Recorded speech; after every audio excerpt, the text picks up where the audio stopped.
गडकरी, अच्छे दिन गले की हड्डी बन गई है, असं विधान केंद्रीय भूपृष्ठ वाहतूक मंत्री नितीन गडकरी यांनी लोकमत इन्फ्रा कॉन्क्लेव्हमध्ये बोलताना केलं।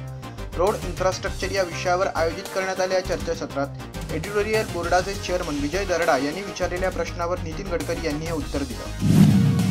पॅरालिम्पिक स्पर्धेत 1500 मीटरच्या धावण्याच्या शर्यतीत 4 धावपटूंनी मुख्य ऑलिम्पिकच्या 1500 मीटरमध्ये सुवर्ण पदक मिळवणाऱ्या धावपटूंपेक्षा सरस वेळ नोंदवली आहे। मागच्याच महिन्यात रिओमध्ये मुख्य ऑलिम्पिकमध्ये अमेरिकेच्या मॅथ्यू सेंट्रोविट्सने 3 मिनिटं 50 सेकंदाची वेळ नोंदवत सुवर्ण पदकाला गवसणी घातली होती।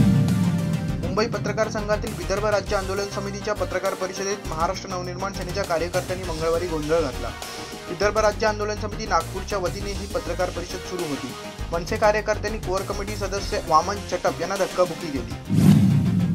उत्तर प्रदेशात राष्ट्रीय महामार्ग 91 वर मंगळवारी सकाळी उत्तर प्रदेश परिवहन सेवेच्या एका बसवर उच्च दाबाची विद्युत तार कोसळली। दिल्ली कानपूर मार्गावर घडलेल्या दुर्घटनेमध्ये 9 जण ठार झाले असून 18 जण जखमी झाले आहेत। सकाळी 10च्या सुमारास ही दुर्घटना घडली।